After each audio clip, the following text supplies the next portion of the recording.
కేతిరెడ్డి మా గురించి press meet పెట్టి మాట్లాడడం జరిగింది. మీ అందరికీ విదితమే. ముఖ్యంగా కేతిరెడ్డి మాకు రాజకీయ భిక్ష పెట్టినామని చెప్పడం, తర్వాత మా మీద మేము ఎక్కడ ఉంటే మమ్మల్ని రాజకీయంగా తీసుకొచ్చిన నేను ఎంపీపీ చేసిన ఇవన్నీ దాంట్లో మాట్లాడడం జరిగింది.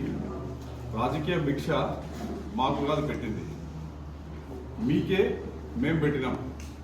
2006లో నిన్ను వైఎస్ రాజశేఖర రెడ్డి గారు ధర్మవరం కాన్స్టిట్యున్సీ సపరేట్ అయితే మా కదిరిలో ఉండే మండలం మాది నిలుగుంబ మండలం ధర్మవరానికి వస్తే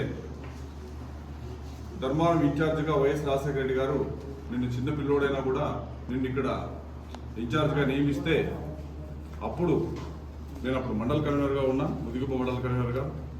ముందే మా తాత సమితి ప్రెసిడెంటు, తర్వాత మా చిన్నాన్న కూడా వైస్ ఎంపీపీ. మాది ముందే రాజకీయ నేపథ్య కుటుంబం.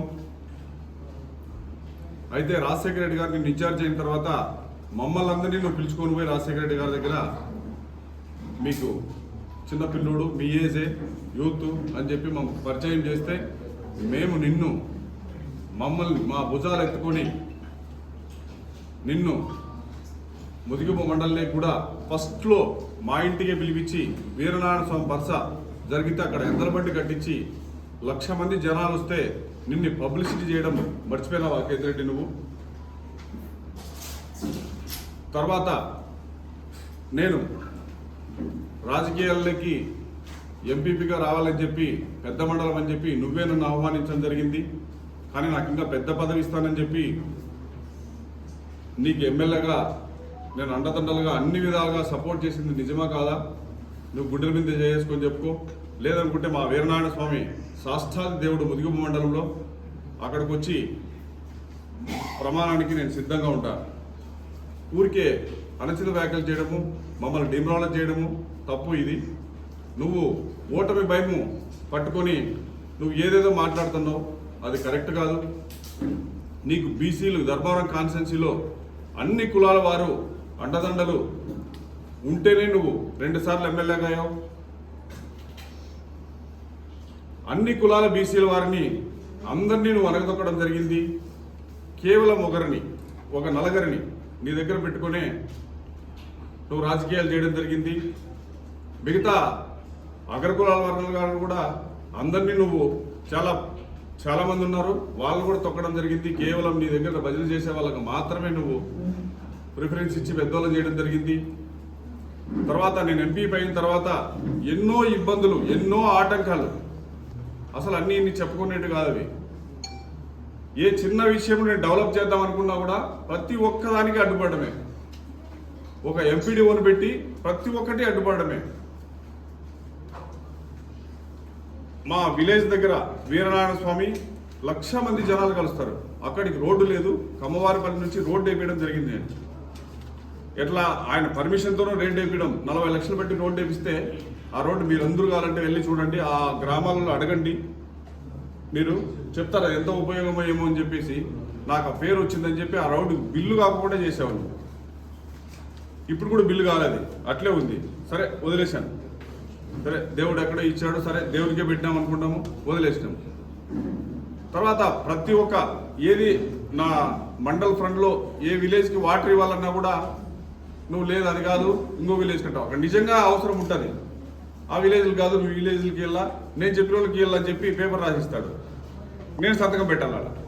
నేను సంతకం పెట్టుకుంటేకి డబ్బులు ఖర్చు పెట్టి ఎంపీపీగా నిన్ను ఎమ్మెల్యేగా గెలిపించి డబ్బులు నేను ఉత్త సంతకాలు పెట్టి పవర్ లేని దానికి నేను ఎందుకు కూర్చోవాలి అక్కడ? ఎన్నోసార్లు నేను ఎమ్మెల్యే గారిని ఇది కరెక్ట్ కాదు, ఇది చేయడం కరెక్ట్ కాదన్నా, నువ్వు ఒక బీసీలకు అన్యాయం చేస్తున్నావు నువ్వు అని నేను చాలాసార్లు అడిగాను. అడిగితే దాన్ని దాట వేసుకుంటూ వచ్చాడు. సరే ఈ రోజుల్లో రాజకీయంలో మేము ఒక బడుగు బలహీన బిడ్డ వచ్చాడనే ఉద్దేశంతోనే పార్టీ మారడం జరిగింది. సత్యకుమార్ అన్న గారు ఉమ్మడి అభ్యర్థి అయితే ఇక్కడ ధర్మవరం ప్రాంతం అభివృద్ధి చెందుతుంది, ప్రాంతంలో ఉండే పిల్లల భవిష్యత్తు మారుతుంది. మేమందరం బీసీ బిడ్డలమే, ఒక బీసీ బిడ్డ వచ్చాడు, ఆ బీసీ బిడ్డను ఆదరిస్తే ఈ ప్రాంతం అభివృద్ధి జరుగుతుంది. ఎందుకంటే ఒక సెంట్రల్లో ఇన్ఫ్లుయెన్స్ పర్సన్, ఆయన గెలిపించుకున్న తర్వాత మీరే ముందు ముందు చూస్తారు. ప్రతి ఒక్క సెంట్రల్ మినిస్టర్ ధర్మవరం రావాల్సిందే. ఈ ప్రాంతం ఎంతో అభివృద్ధి చెందుతుంది, అది ఖచ్చితంగా మాకు విశ్వాసం ఉంది. తర్వాత చాలా మంచి వ్యక్తి అనే ఉద్దేశంతోనే మేము జాతీయ పార్టీ అనే ఉద్దేశంతోనే పార్టీ మారడం జరిగింది. అవును, నీ పల్లకి మోసాం, ఎన్ని రోజులు మోస్తాం నీ పల్లకి అంటే మాకు ఆలోచన ఉండవా?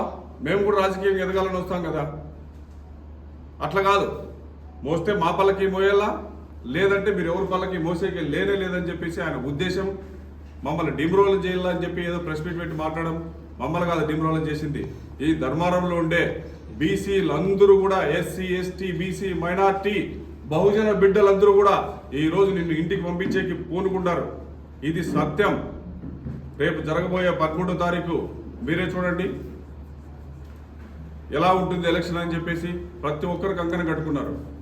ఒకవేళ నువ్వు భయపడిచ్చి అది ఇది చేస్తే బయటకు రారేమో కానీ మిగతా వాళ్ళందరూ కూరుకుంటారు ఓట్లేసే రూపంలో నిన్ను ఇంటికి పంపించడానికి. ఇది వెరీ క్లియర్.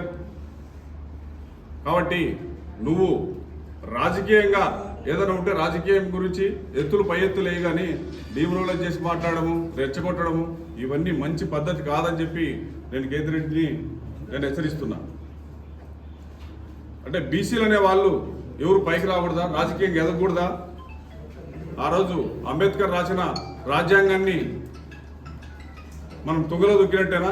అంటే మేమెవరు ఉండకూడదా, రాజకీయంగా రాకూడదా? రాజకీయంగా వస్తుందనే ఉద్దేశంతోనే ఈరోజు బీసీలందరూ నా మీద అయితేనేమి, గోడ్డిబాబా నా మీద అయితేనేమి, ఇంకా ఎవరిపైనా కూడా ఏదో విధంగా ఏదో మాట్లాడడం అందరితో ఇలా చేయడం మంచి పద్ధతి కాదని చెప్పి ఈరోజు సత్యకుమార్ అన్నను మనమందరం ధర్మారం కాన్స్టిట్యూన్సీలో ఉండే ప్రజలందరూ నేను అందరినీ చేతులెచ్చి కోరుకుంటున్నా.